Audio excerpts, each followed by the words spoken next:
नमस्ते बच्चों। आज की कहानी एक नटखट मगर चतुर बच्चे की है। एक था कृष्णा, एक छोटा सा लेकिन बड़ा ही नटखट बच्चा। वह अपनी बूढ़ी मौसी देवकी के साथ रहता था।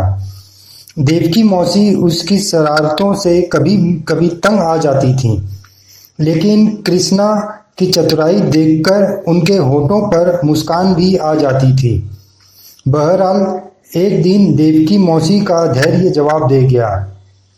कृष्णा की शैतानी देखकर उन्होंने उसे सजा सुना दी। उसे घर की बड़ी सी चारदीवारी पर रंग करने का जिम्मा सौंपा गया। सुबह का समय था। चारों ओर गुनगुनी धूप की मुस्कान बिखरी थी। कृष्णा हाथ में रंग की बाल्टी और ब्रश लिए चारदीवारी की पुताई के लिए निकला था। उसने सोचा, आज का दिन कितना सुहावना है। क्या मैं सारा दिन पुताई करते हुए ही बिताऊंगा? आखिर कुछ न कुछ तो जुगाड़ करना ही पड़ेगा। तभी घर का नौकर रवि हाथ में बाल्टी लिए पानी भरने के लिए वहां से निकला।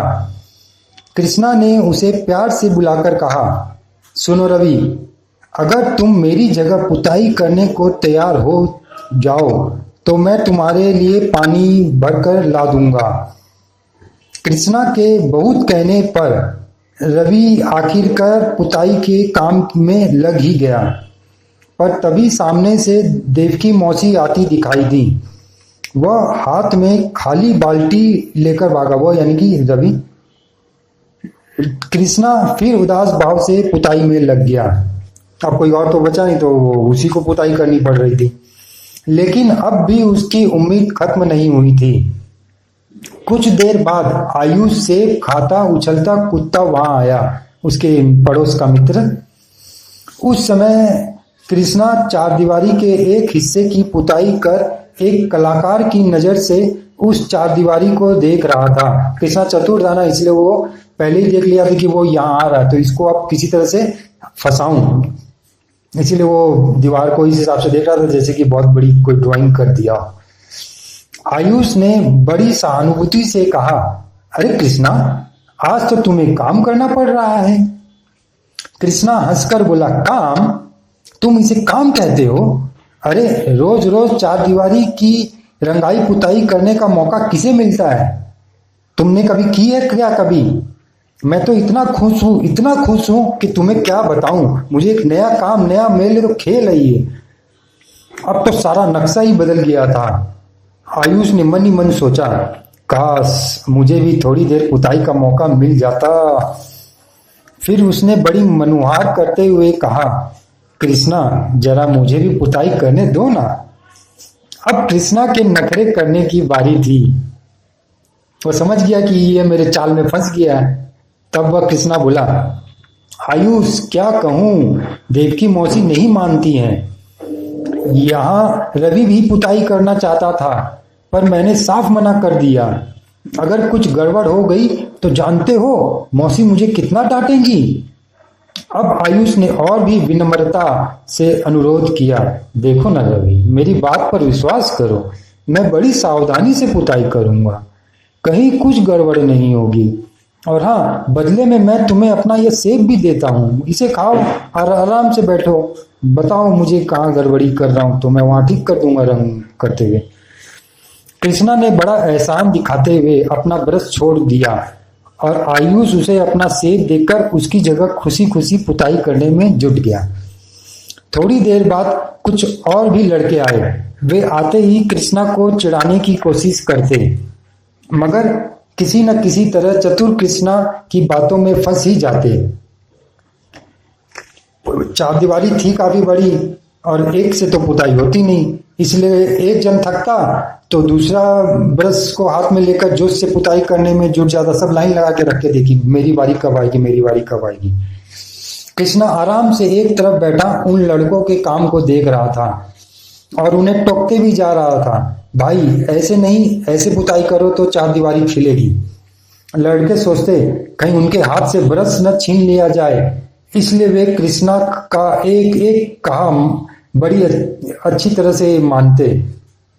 यही नहीं, बच्चे अपने वो अनुमति कि मुझे मेरा पारी कब आएगी, मेरी बारी कब आएगी के लिए कृष्णा को अपनी चीजें भी प्रसन्न खुशी होकर देते थे। अब कृष्णा के पास चौक के टुकड़े, कांच की चूड़ियां, चाकू का हैंडल, नीली शीशी का टुकड़ा जैसी बहुमूल्य वस्तुओं का ढेर लग गया था। वह अपने आप को दुनिया का सबसे धनी आदमी समझ रहा था। इस प्रकार कुछ ही देर में चारदीवारी पर 3 बार पुताई हो गई थी और चारदीवारी एकदम जगमगाने लगी थी। अब कृष्णा की खुशी का ठिकाना न था। उसने सब बच्चों को बोला, ठीक है जाओ, हो गया काम आज का। सब बच्चे भी खुशी खुशी चले गए कि आज नया काम करने को मिला, नया खेल खेलने को मिला जो आज तक कभी नहीं किया था। वह दौड़ा दौड़ा देवकी मौसी के पास पहुंचा और उल्लास भरे स्वर में बोला, अब तो मैं खेलने जाऊं ना मौसी? अरे अभी से, पहले पुताई तो पूरी करो, मौसी ने उसे झाड़ते हुए कहा। फिर पूछा, अच्छा बताओ अब तक तुमने कितनी पुताई की है? एक दीवार की कि नहीं की? कृष्णा विजय के गर्व से भरकर बोला, पूरी चारदीवारी की पुताई हो गई मौसी। मौसी गुस्से में जोर से बोली, क्यों झूठ बोलता है? झूठ नहीं बोल रहा हूं मौसी, सच कह रहा हूं, सचमुच पूरी चारदीवारी पुताई कर दी मैंने। कृष्णा ने थोड़ा नीचे दबकर उत्तर दिया। और मौसी बोली, ठीक है चलो मैं देख के आती हूँ, चलो मेरे साथ। तो दोनों देखने गए बाहर। मौसी की आंखें आश्चर्य से फटी रह गई, खुली रह गई। मतलब पूरी दवाई, पूरी चारदीवारी रंग लिया और वो भी इतनी अच्छी तरह से, इतनी जल्दी। मौसी ने उसे, कृष्णा को लाड से थोड़ा प्यार किया और बोला, मैंने सोचा भी नहीं था बेटा तुम इतनी जल्दी और इतनी अच्छी तरह से यह पूरा काम कर लोगे। और मौसी ने कृष्णा को एक सेब दिया और बोला कि यह खाते खाते जाओ और अपने दोस्तों के साथ अब सारा दिन खेलो। तुमने बहुत अच्छा काम किया आज। कृष्णा मजे से सेब खाता हुआ घर से निकल पड़ा और सोच रहा था, वाह आज का कितना अच्छा दिन है, कुछ काम भी करने को नहीं मिला और अपनी बुद्धि से मैंने सबको मूर्ख भी बना दिया और इतने खिलौने भी इकट्ठे कर लिए। इस कहानी से हमें यह शिक्षा मिलती है कि कभी हमें कोई भारी काम करना पड़ा या कोई विपत्ति आ जाए तो हम अपनी चतुराई से उससे निकल सकते हैं। वैसे तो उस कृष्णा को अपना काम खुद ही करना चाहिए था, मगर यहाँ पे बच्चे की चतुराई के बारे में वर्णन किया गया है कि अगर बच्चे सब अपनी चतुराई से, अपनी होशियारी और बुद्धिमानी से काम लें तो वे किसी भी मुसीबत या गलत सिचुएशन से आसानी से निकल सकते हैं। धन्यवाद। आपका मित्र रवि भरतिया। कृपया चैनल को सब्सक्राइब जरूर करें। धन्यवाद। नमस्ते।